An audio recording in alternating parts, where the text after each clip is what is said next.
So I think first and foremost, the key highlight from our outlook this year is that 2025 is set to be, well, another record year for global EV sales, but this growth is slowing down. So we expect this year nearly 22 million electric cars to be sold globally and account for roughly one in every four cars sold globally this year. But the market as a whole is really going to be up only around 25%. So this is a slowdown from those annual growth rates that we've been used to in the past of 30, 60, or even 100% year on year. I think it's also worth mentioning that China is yet to extend its lead further over other markets. So nearly two-thirds of sales in 2025 will happen in China. And this will be followed by the second best Europe, which only contributes around 17% to that global total. And lastly, I think it's worth mentioning as well that for the first time in EVO history, and we've been running this report for the last 10 years, we had to lower our long-term outlook compared to the previous forecast. Now, all that said, I mean, federal tax credits on the purchase of EVs, that ends September 30th. So what kind of impact is that going to have on the EV market here in the U.S.?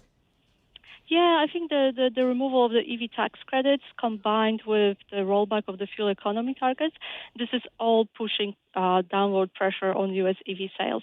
So at the beginning of that sort of removal of the 7,500 EV tax credit, we expect a pull forward. So consumers will rush to make that purchase before the subsidy expires. But after that, it's going to be a rather downward trend for the U.S. So we this year, assuming the EV tax removal and assuming the fuel economy rules changes, we expect passenger EV sales in the U.S. to reach just 4.1 million by 2030, and that would be roughly 27% of all cars sold in the country. And that compares to 48% that we forecasted by 2030 in our previous outlook. So that downward pressure from the removal of the EV tax credit, from the rollback of the fuel economy target, is real. Alexandra, it just seems to me, and I'm not an expert, but outside of the U.S., it seems to me like the Chinese, particularly BYD, are going to own the world as it relates to electric vehicles. Am I oversimplifying that? Well, China is definitely responsible for much of the EV supply chain, and that goes for battery manufacturing and EV manufacturing, as well as the sort of on-the-demand front.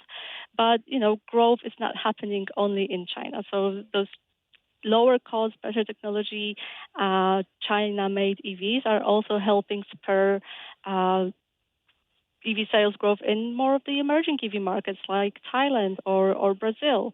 Also, sales in Europe are also set to grow. So it's not only a China story, but China is a dominant story in the EV sort of demand outlook these days. Now, you've been covering this market for a very long time. Is there anything that surprised you in the findings from this year? I mean, you, the expert, anything that kind of set you back a little bit?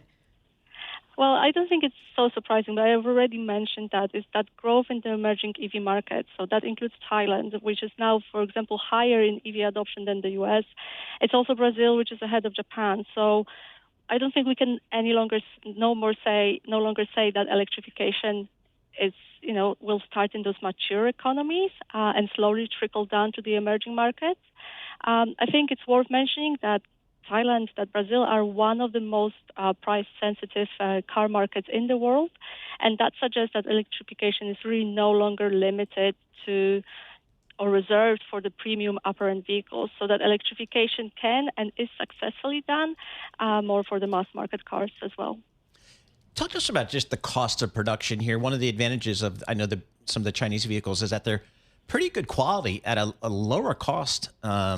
Talk to us about just the cost of EVs. When are they going to get to a level when I don't have to pay a material premium versus, an internal combustion engine? Yeah, so currently China is the only country where we can see that on average electric cars are cheaper to buy than combustion vehicles. But battery prices are falling really, really quickly. And what that means is that in most markets, in most segments, those battery prices are, slowly becoming low enough to allow that upfront price parity to be reached also in other, even those more price-sensitive markets and other segments. So, we see that happening in the U.S. around 2027, 2028 for some of those vehicle segments. In Europe, it can happen even sooner.